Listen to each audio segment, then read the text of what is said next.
cost too much. So that's where things like the virtual staging and some of that starts to make a little more sense. Or you just don't sell a whole lot and you just have staging for 3 or 4 houses and you just move it from one to the other to the other to the other. But they look at us like we're on drugs. And we are. Xanax and just to survive in the Bay Area. Yeah. I have a question. Has it happened that sometimes if a customer looks at the CD and it looks really good, but then it doesn't look as good that they've had that mismatch of reality versus... No, and ironically, so here's the complaint I always hear about photographers, okay, because they're always using these wide angle lenses, okay? With the Matterport 3D, that gets rid of that problem because they can actually see the room in its proper proportion, so it makes a whole lot more sense to do it that way. Yeah, some of these wide angle lenses, it's pretty funny. Yeah. So number 3 says place for sale and directional signage strategically. That's not so much an issue anymore as we talked about, but yeah, flash through the neighborhood with them. Follow up immediately on every sign call. That's just common sense. Our goal is 15 seconds. One of the things that we did early, I did some things right at the very, very beginning of my career, and I didn't know how smart I was back then. But went out and got my own website with my own name on it. So carlmedford.com, okay? That's nothing new there. But when I've got an 800 number then in there as well. And I have never had any email other than either Carl at carlmedford.com or Carl at medfordteam.com. Those are the only, so we've changed companies a pile of times over the years, and my email has never changed. My website has never changed. 800 number has never changed. So our 800 number works anywhere in California.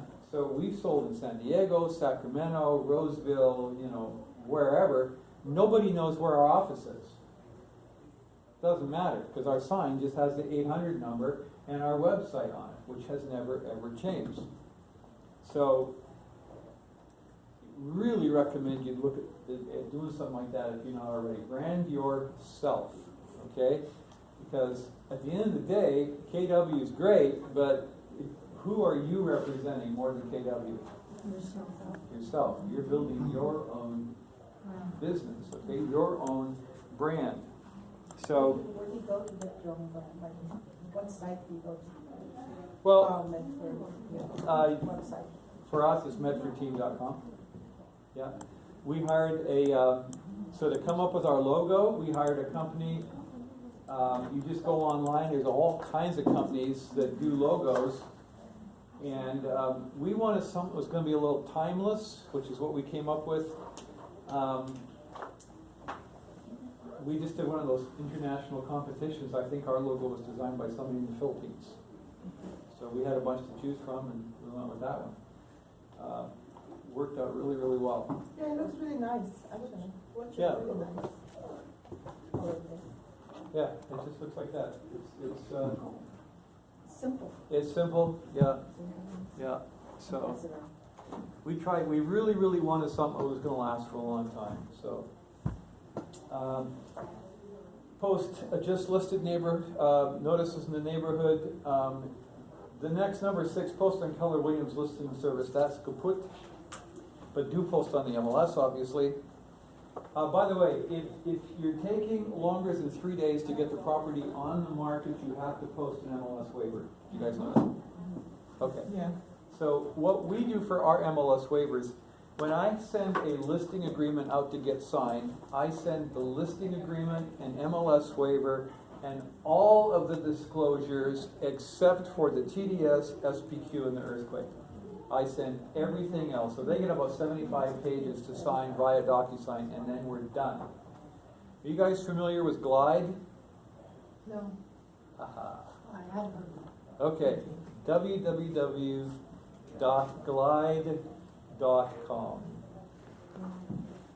You will thank me for this. Glide. Seguido, Chris. Glide, and you check with your MLS as well. You may have an agreement with them. What Glide does is it fills out the TDS, the SPQ, and the earthquake online. Oh, it's a wonderful thing. The SPQ, the TDS, and the earthquake, and then if you're doing a condo disclosure as well, you can fill that out there as well. The way the Glide works is this. Once we get a signed listing, our listing manager goes into Zip Forms, and through Zip Forms identifies which disclosures we want filled out. We load those into Glide, and then it sends it to the seller. And the seller then fills out those documents online simply by them answering their questions. It's very, very intuitive. And then once the seller is done, they hit finish, and it comes back to me for review. My goal is to keep the seller out of court, so I want to make sure that those disclosures are filled out correctly. So I can go through, review the questions, and they can flag questions. If they don't know what a question means, they flag it. I'll go through, review it, put together an email that says question 4, 5, 9, 12 needs to be this, this, this, this. I send the email, and it provides a link for every single one that needs to be changed. It is an amazing thing. They click on the link, they make the correction, and then when they get down to the bottom, they say complete. It comes back, and then we just send it for DocuSign. It automatically links to DocuSign, and out it goes. And now I've got fully signed, fully executed, crystal clear, first generation documents with all the comments and everything typed. So no more handwriting, they wrote in a little faint blue pen, scribbling you can't read. It's a beautiful thing. I think it's free. It's free for us. No, I'm operating out of Bay East, Association of Realtors. So for Bay East, it's free. So again, you guys have more power than you know with your MLS. If you see things like this and it's not covered, then start making noise, because Glide should be covered by MLS listings. Claris Market Metrics, I'd go after them. Cloud CMA, I can't believe they're charging you for that. I mean, make that a member From the benefit. beginning, they never wanted to give us for free. Nah, well, tell them, they do it Bay East, so.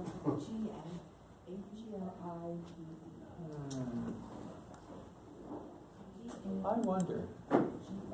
You know what you might be able to do? What's that? What is Claris? Claris is a data dissemination port that gives you charts and graphs on market conditions. It's really cool. Claris.com? Yeah, Claris Market Metrics. Here's What was Claris? So try this. So go into MLS listings, and on the front page is a link to Bay East. Go through Bay East and see if you can get their free Cloud CMA by going through there. Now that'd be worth. Give that a shot and see if it works. Metro List or Bay East? Bay East. It won't work because we can't even, like, when I do a Cloud CMA, I pay for it, but we can't get any of, like, the East Bay listings on my Cloud CMA. I opened. Because I'm not subscribed to that MLS, so they don't allow me to put anything on it. I don't. All right, well, I'll tell you what I do. Okay, because I do Cloud CMAs for MLS listings all the time. And the way I do it is I'll do my search in MLS listings, and then I will download it to a spreadsheet. From the spreadsheet, I just cut and paste the MLS numbers and then drop that into Cloud CMA. But I can't put any VEs, that's what I'm saying, like in my, it won't work. We won't have pop up. CMA here. Uh-huh. It's just, we don't have the Cloud CMA. Yeah, I don't go through here. So what I do So here we is are. I will load the properties, Could you show to everybody? I'll do the search, and then once I've got the search, I check all the properties I want, and then it'll ask me what I want to do. Okay, I will try. Yeah, so I do it from the from the actual search results, and it links there. But we will not get the listings from this area in the East Bay. I get them all the time. You do? Oh. Yes, I do. Yes, yeah. See, how do you do it? and my team jokes with me that I lay awake at night thinking of ways to do this kind of stuff, but we figure, I'm of the mindset there's gotta be a way, and I'll just figure it out. So, it is possible. Excuse me, Carl, what do you use for your moving truck? We own those. Oh. That's hard. Yeah, so, okay. So you sound like you own a lot of Excuse me, I ask stuff. you. Yeah. Excuse me, can I ask you last question? Can we use separately Cloud CMA? Because I So opened MLS. I always go, so here's what I recommend. Cloud CMA, talk to MLS listings and start making noise. See, the way I'm on the MLS committee for Alameda Contra Costa County. And the way we work there on that MLS committee is if a lot of people start asking for something, we'll make it a member benefit, because our job is to make everybody happy. And if we get pinged all the time with people that are saying, we want this, we want this, we want this, if enough people make that noise, then we'll put it on for sure. We're actively looking every single month for stuff to add to give it as member benefits. So just go that route. Okay, so let's crash onwards here. So number 7 is add lots of professional stage photos in the virtual tour. That's obvious. Create a home book. So we are one of the last remaining companies that's doing this. Okay? I do. Okay? So we produce a really nice looking binder, okay? But if you know me at all, you know I'm a little devious about this kind of stuff. So there's always a reason we do this. And the reason that I do this is because this stays with the house. Okay? Do you think they're going to throw this out? The new The one? buyer gets it. This stays with the house. And you're getting it right now. I had thought of that. That's a good Yeah. idea. They can throw away, why not? Yeah. There you go. There you go. Right. Yeah. She said, This can will people sit throw on away? a Of shelf course in they their can. home. This is No, called for the- free advertising. Yeah, Where? They're not going to throw this out. Oh, heck, yeah. Potential buyer? Absolutely. And I've had buyers occasionally call me up and say, hey, we have something, da-dee-dee-dee. I go, hey, you have the binder. Oh, you have the binder. Yeah, you have the binder. Okay, so we don't do anything by accident. Everything we do has got some kind of sneaky features. Yeah. Yeah, I do lay awake at night thinking of this. My team's convinced I never sleep, but that's not true. The fact I have a commercial espresso machine in my kitchen is a clue. So, all right. So, target, market the property to active real estate agents in the community. So, we'll do the tour and everything. I would really recommend you start taking advantage of Kelly and the AI and start linking yourself to all the agents in the area. You can send out broadcasts of your listings. I'd really recommend you start doing that. E-Edge campaign, that'll be command. Do the tour. So we do the broker opens, but we don't do them for brokers.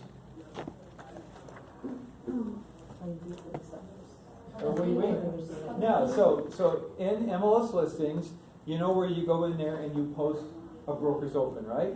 Okay, and you need to do that, you need to do it 24 hours in advance so you're on the tour, okay? We do that. But I'm not providing any food at any of my broker opens, so my expectations of actually having a broker show up is pretty low, okay? Because they're not coming to see the house anyway. They're coming for the bagels or the donuts or whatever I got up there, okay? So I'm not interested in feeding the bears, all right? We also input it as an actual open house. Right, that's what I said. So people come. So people come, yeah. Yeah.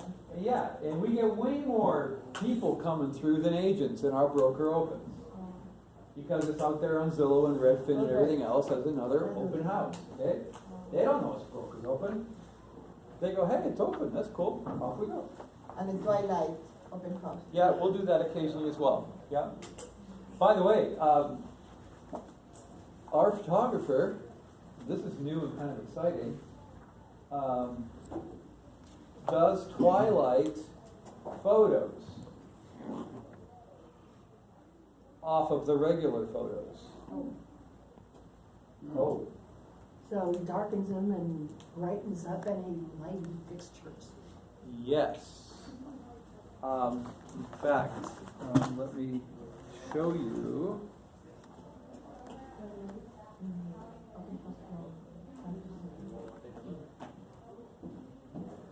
Let's see.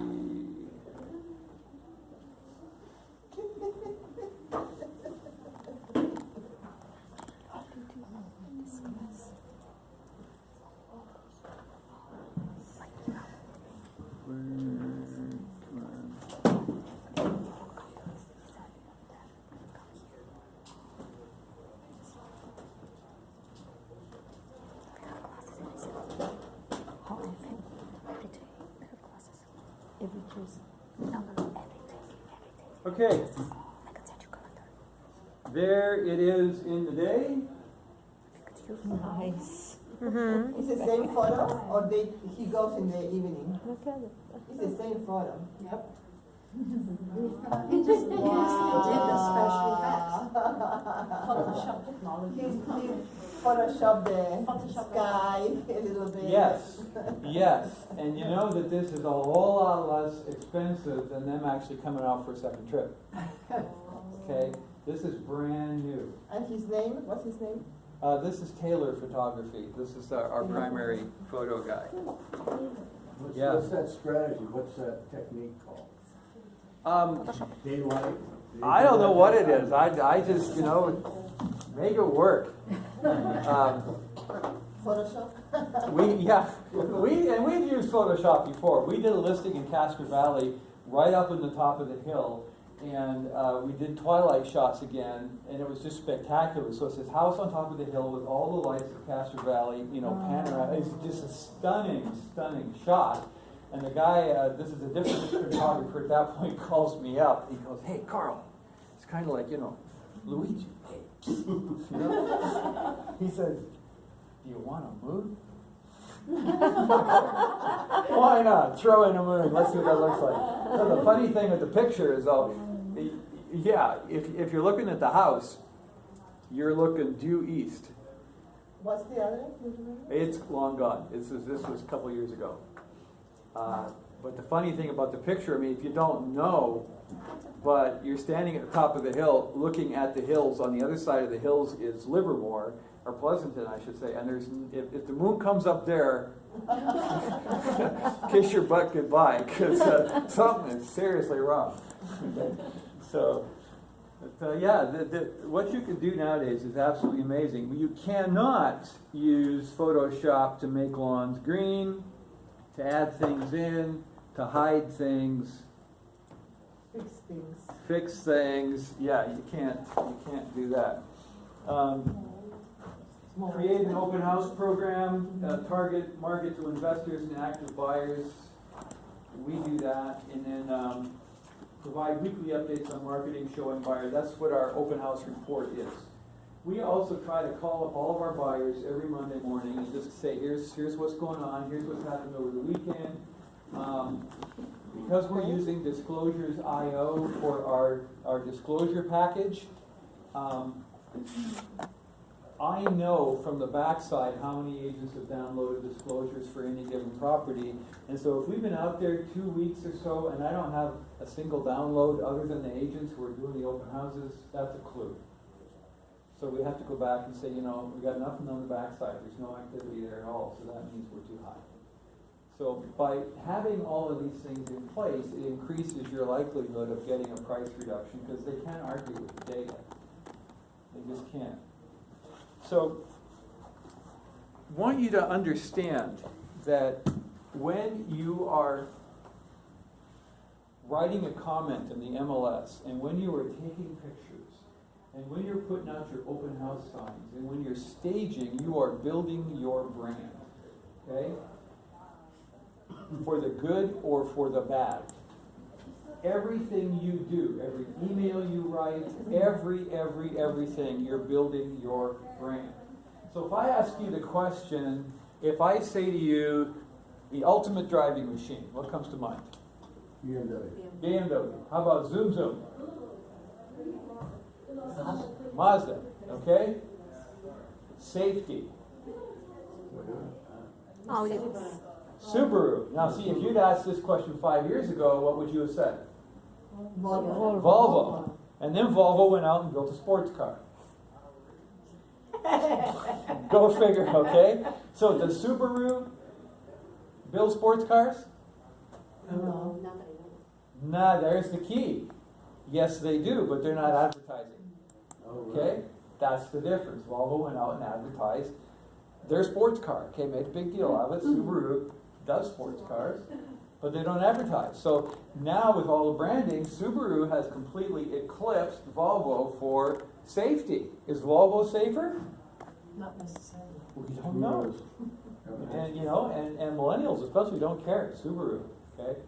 You go up to the Pacific Northwest, and that's pretty much all they drive up there. But that's for a whole different reason. It's a tree hugger's car of choice, but that's. So, if I say to you, what's the most luxurious car in the world? Rolls Royce. Rolls Royce, okay?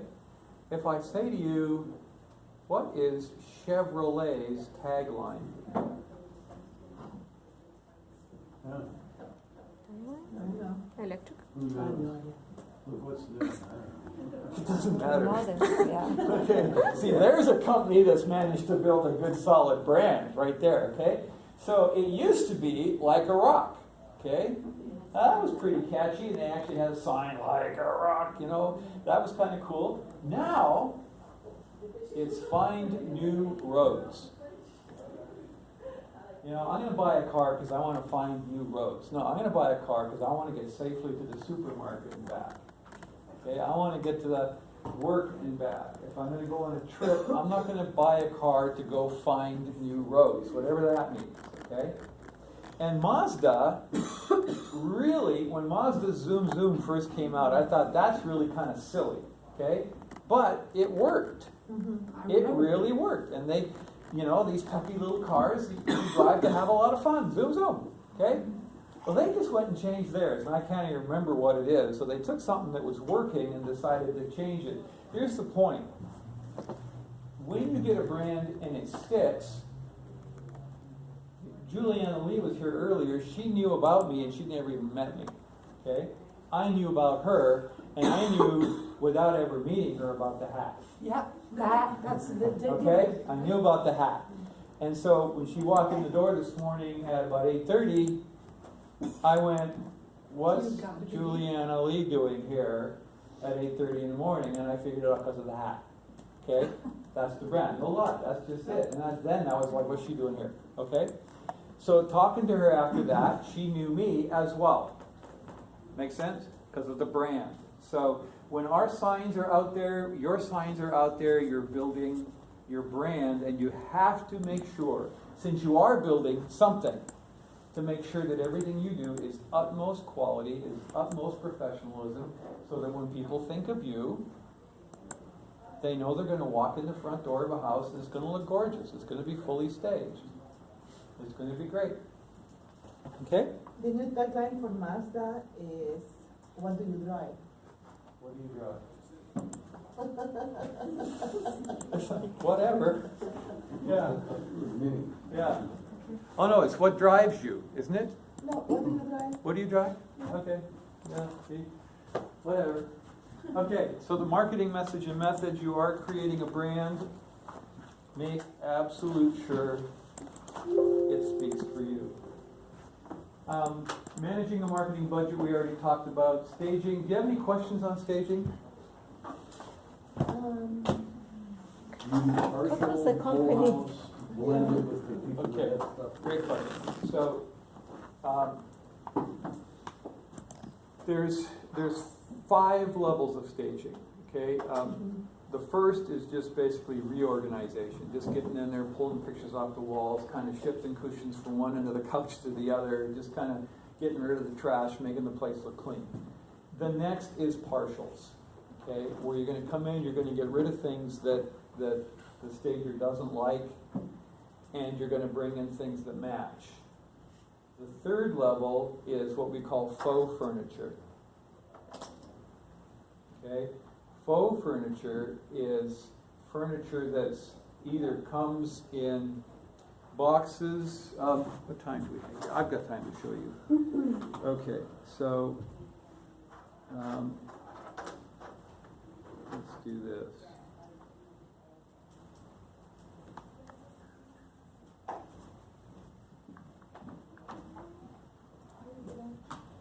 Okay, this. Let's see.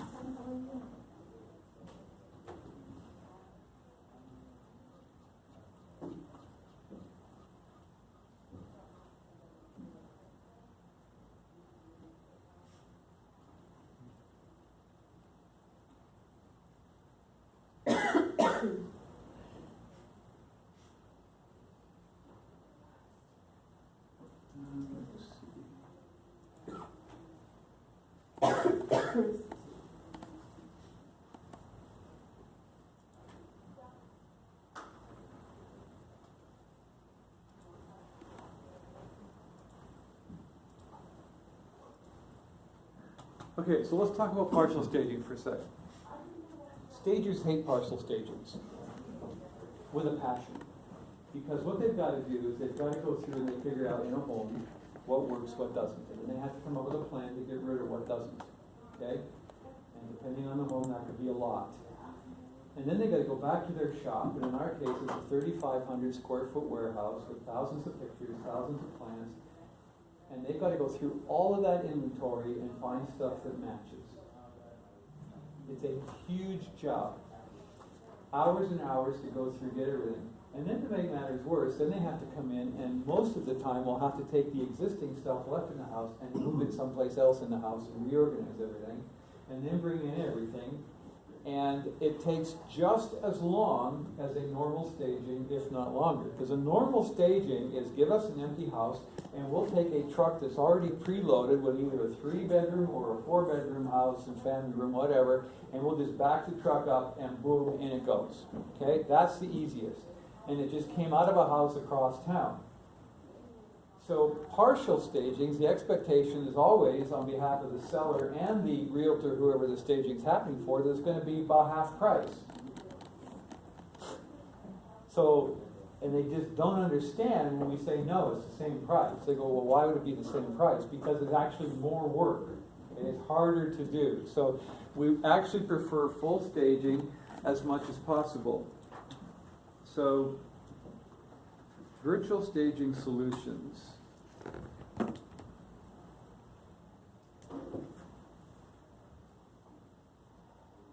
So this virtual staging software is it free? No, there's companies that will do this for you, okay? So again, you know, depending on your price point, if you want the home to look really, really good, but there is no money for staging and you don't want to pay for staging, then this is an option. But, you know, again, you're dealing with the psychological impact of a buyer walking through a house saying where there's nothing there, okay? But again, this does have some applications. You know, don't let the fact that I own a Is it staging. realistic? My concern is that it looks, you know, a big king-size bed looks really nice in the bedroom. Yeah. That's a really a Right. size bed will fit in there. I think that's to me when we started staging homes, the beauty of that was that they can figure out what kind of furniture they can put into the Exactly. house. It helps them figure it out. Right, I totally agree with that. Yeah. Yep. So the next level is what we call faux staging. So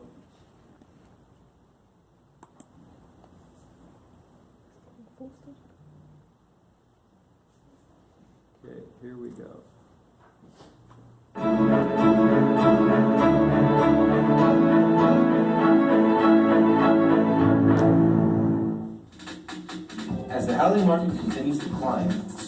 top furniture is returning to form.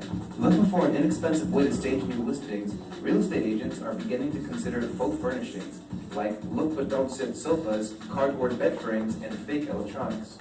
Douglas Pinter travels lighter than the average home stager. Instead of a fleet of moving vans, he opts for a couple of nylon bags. That's because Mr. Pinter's entire line of furniture is an illusion. The Noguchi-inspired coffee table, the contemporary white sofa, the posh art pedestal, all are made of a lightweight material similar to that used to make milk cartons. Mr. Pinter recently staged a 3-bedroom penthouse on the north end of Central Park in Manhattan. Mr. Pinter and his associate, Michael Smith, squatted down in his spare bedroom and began to bend, crease, and clasp their white polymer panels. Within 3 hours, the living and dining areas are staged with geometric sofas, faux art canvases, and a contemporary white resin sculpture which balances on a fake pedestal. We were asked to come in and to create an environment where people could understand the space. What remains to be seen is whether the trend will continue as the market stabilizes. Traditional staging could cost several $1,000s for a luxury apartment. Mr. Pinter's company charges about 1/3 of that price. This New York apartment is expected to hit the market for about $2 million, but the listing agent says he expects it to sell above asking price. For the Wall Street Journal, this is Stefanos Chen. So my take on that is, Please God, no. right, yeah, I'm not feeling that one at all, Hold on, okay? don't go away, I like that. Go Hang back, yes, it's hang not on, down. I was okay, just just thinking. a sec here, Yeah, just, just a sec, here we go. Okay, there you go, thank you, go, done. all right. Okay, now this one just makes me tired, okay? No, takes the houses and It's different.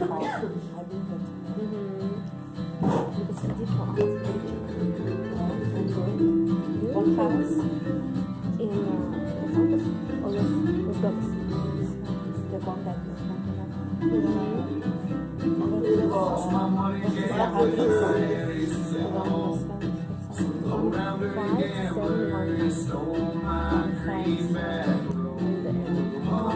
Is it different? You can show portfolio. You can show everything. Right. 157 19. WhatsApp. Linda. So I can look at the Fraction of the cost? I like the other one better. Yeah, that one, dang, that's just a whole lot of work. Yeah. Is staging very important? Yeah, it's critical. Yeah. So, long answer to a short question, about post-staging stuff. So, there's the options. Do you offer to pay for it or not? Yes, we cover it, absolutely. And we're competing against other companies that pay for it as well. So it's a given. Yeah. And so being, trying to be as astute as we can be business-wise, that's why we finally went out and started our own staging company, because I get other agents to pay for it. So other agents we're staging for are paying for my inventory, warehouse rent, my trucks, my crew, and then I get to stage for free for my own listings. So it's a great deal. How many listings it took for that transition? I don't know. Headphones. Was it 10? Was it 55? Was it? We got noticed pretty fast. So again, keep in mind, when we started staging, we were one of the few homes in the entire Bay Area that was actually staging homes. So it was really, really visible. They'd walk into our listings and go, who did this? And I said, well, my wife did this, and then, would you do this for us? And so my wife and I had that conversation and decided to go out, and we started really small, and then it just grew. But we're at the point now, we've got 38 to 40 houses out there right now. We're out of inventory. So What was the name of the staging the company? next stage. Nexus. The next Then. stage, yeah. So we still. What's the minimum price for You'll have to ask her. No, for you. For listing. I don't have one. So basically, like, it's a fixer-upper, and all the Okay. walls need to come down. So we've got a house, for example, right now in Hayward that backs up to the BART tracks and has had a homeless encampment living right between the house and BART tracks. There is no way we're staging that house because it's been broken into daily. Right. Not gonna stage that house, okay? I'm not gonna stage a house in the middle of the hood in Oakland. And just, cause we've had our stuff ripped off before and we just know better, okay? Just for the boxes and. Yeah, no, we won't even do that because, no. Let's get a box. No, so, again, full disclosure here, a house in Oakland, you'll have people breaking in and using the beds. Okay, that's not pretty, because then you're dealing with condoms and all kinds of garbage. It's just not a pretty scene. So we just think, we're just not gonna put anything in there. In fact, a lot of places in Oakland, I don't even put out a sign. I don't even want anybody to know that the house is for sale, so. Even open house? Yeah. Pardon me? Even open house sign? No, nothing. No, we won't even do open houses, because that's just like putting a sign out there, hey, pick us. So how do you sell the home? We just, internet, yep, we And just then advertise show it it everywhere and then and buyers show up, it's just like magic. Yeah, They know. they know, yeah, here they come. So, and, those we just post on the MLS must be shown in person. There's not gonna be open houses. And the sellers are okay with that? They're Well, okay with most of the that? sellers that are living in the middle of the hood They in know. Oakland are apologizing to us for having us come there to sell their house. So they totally get it. They totally get it. And so, some of those, we won't let our female agents into those neighborhoods. There's no way. So no way I'm doing an open house in there. There's just no way. So trying to be safe and so on. So, all right. Staging, pricing, we've talked about pricing. You gotta get it right. In a market that's going up, where do you price? Ahead of the market, which is you can price a little higher. Down market, where do you price? Low, yeah. Don't do the fake price thing, where you're way low. You should be able to list your home at a price that the seller is willing to accept if that's the only offer they get. I have no patience at all for agents that are artificially lowballing their list prices to try to drum up multiple offers. I think it's deceptive. And it happens down here, it happens in Oakland as well, and then Fremont neighborhoods, Newark, we get caught in the middle because then we get buyers coming from down here and Oakland who think they're going to have to tack another couple $100,000 onto a Newark house that's priced correctly to begin with. It's nuts. So price correctly, price fairly. How do you see the market these days is going? We are slowing down dramatically. Yeah, absolutely. Everywhere? Pretty much except for Hayward. Why? Yeah, no, it's absolutely true. Yeah. Hayward? Hayward, yeah. Why? Why Hayward is? Because so it's the stable? lowest price point in the neighborhood, in the Bay Area right now. And California, all California is going down prices everywhere. Yeah, Oh. yeah, pretty much everywhere. Yeah, you missed the part where we talked about all the pricing and stuff earlier. Yeah. So, yeah.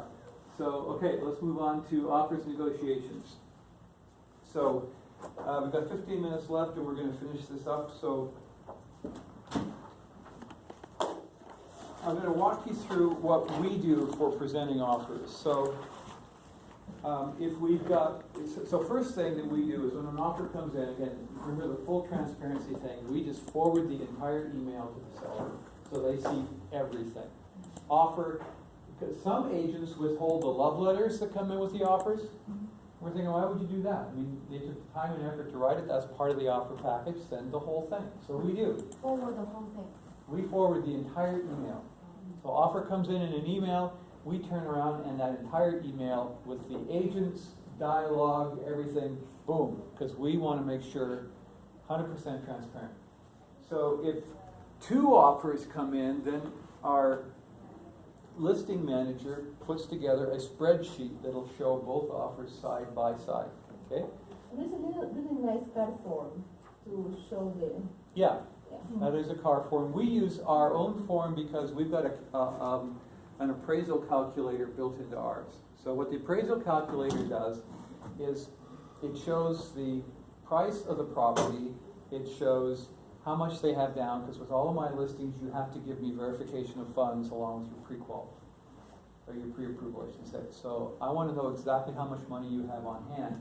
So if you're offering 840, and I know the last appraisal in that area came in at 800, then I'm going to use 800 as the value, so I'm going to run that through our calculator with the amount of cash you say you have in the bank, plus closing costs, and I want to make sure you got that extra $40,000 in the event it appraises low. So our spreadsheet does that automatically.